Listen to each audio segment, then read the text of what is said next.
So this is what I consider right here to be the most impactful event in the history of the city of Chicago, and that's the Great Chicago Fire of 1871. Some of you guys may have learned about this in school. This destroyed, really, I would consider like the entire middle section of the city, and it left 100,000 people homeless, destroyed about 2,000 acres, about 17,000 homes. I mean, this was just like an enormous cataclysmic tragedy for the city. And it also coincided with two other so-called great fires along the shores of Lake Michigan up to the north of us. One was in Peshtigo, Wisconsin. That actually killed about 2,000 people. Over here, we lost about 300 people, it's estimated, during the Great Chicago Fire. I think about 170 people were accounted for, but they estimate it to be around 300 or higher because of the fact that a lot of people, may have drowned jumping in the lake or whatever, or just burning to death and never being found. So legend has it that this started over at 137 DeKoven Street at the home of the O'Learys. Okay, now for those of you guys who have never heard this legend, there's this story that Mr.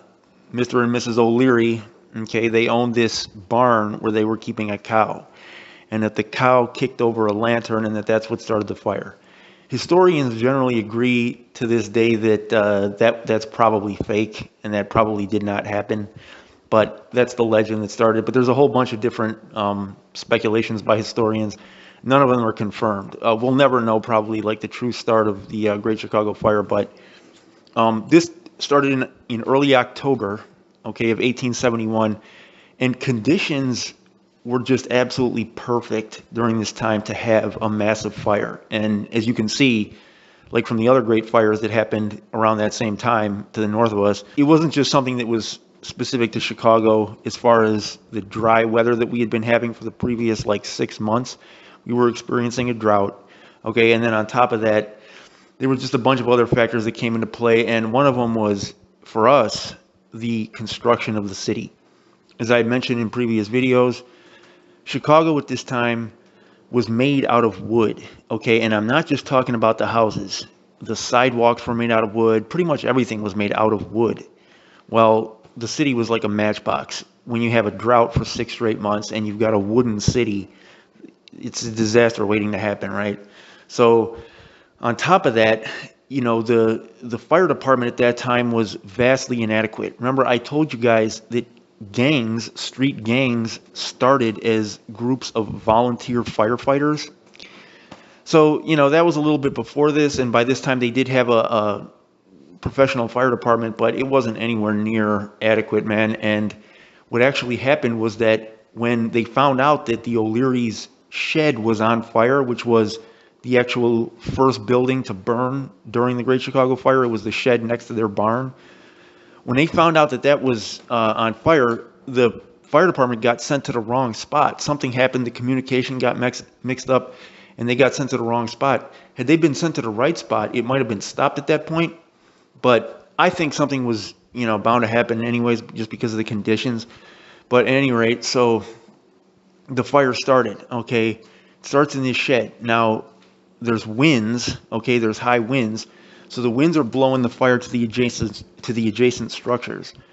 Now, one thing that happened that was key early on was when the Chicago Fire jumped the south branch of the Chicago River. Okay, the river should have technically normally stopped the spread of these things because the Chicago River divides into several branches that can like divide up the city into sections.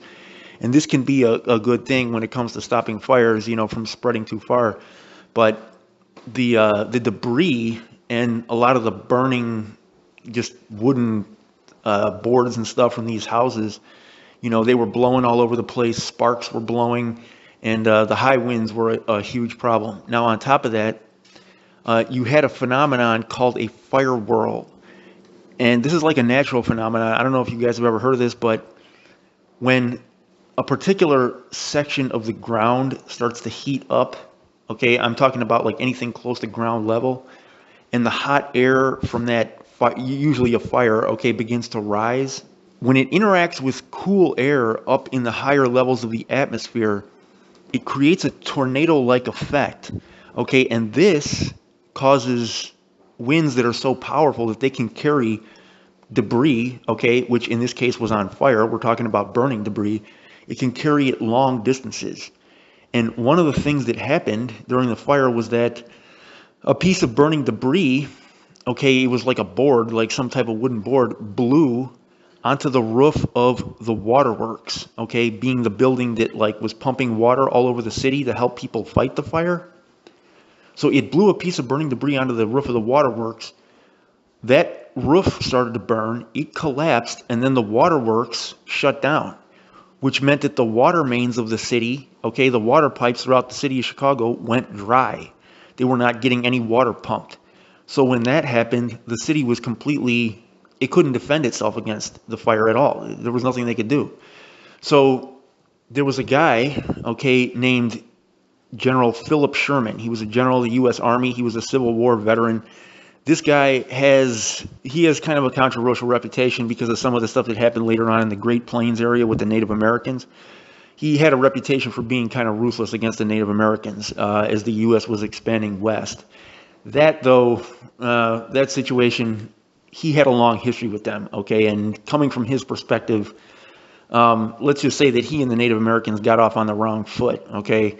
But that's a whole nother video. But he was here, okay, during the Great Chicago Fire. He actually has a street named after him on the north side, Sheridan Road. Well, more than just the north side, it runs all the way along the lakefront. So he started going around and using dynamite to blow up buildings during the fire. Now, you might think this is like, why would he do that? That would make it worse, right? No, it's because he wanted to deny fuel to the fire. You got to remember, these are buildings that are all made of wood.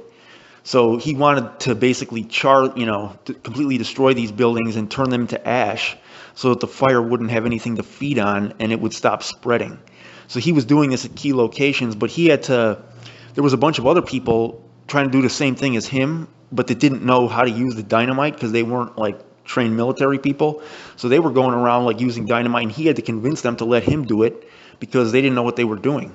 So he had a tough task during this, and plus, I mean, he's doing this in the middle of like this huge blaze that's spreading all over the city. There's this fire whirl, okay, like I said, this like fire tornado that's literally chucking burning debris in every direction throughout the city, and it was just an absolute nightmare, man. And the blaze was so hot that for days, even after the fire got put out, it was too hot for people to even like investigate the situation.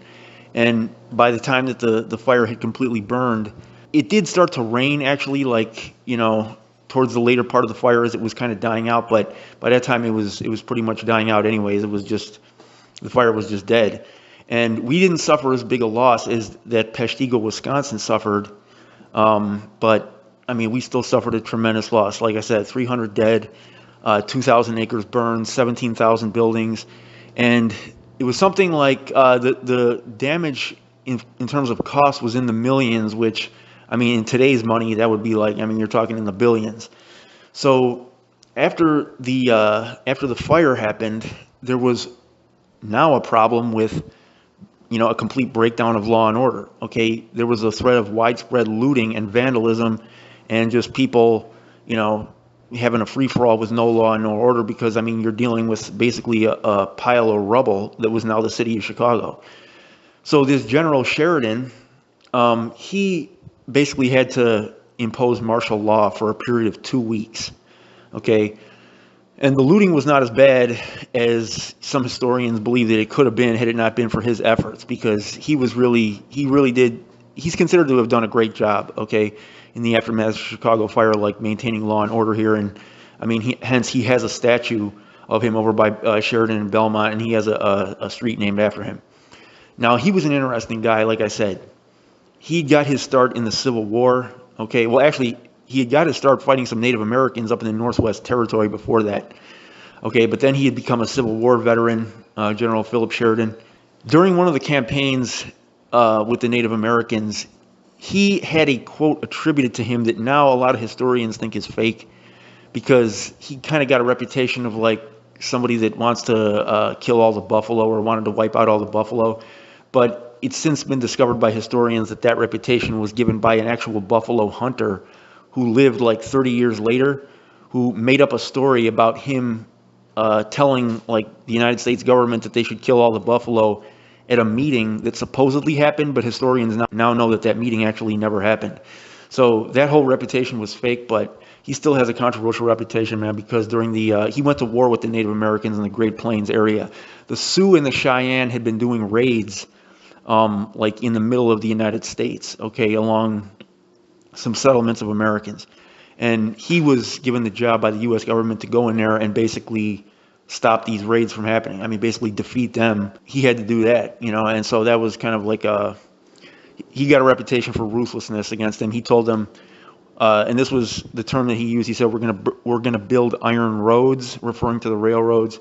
And he's like, you know, so you guys better choose where you want to live now, because by the next year, this time when we come in with these iron roads, you know, you're not gonna have a choice about it. So, I mean, he was settling them on reservations and basically just, I mean, doing a lot of stuff that in today's society would probably be looked at as human rights abuses.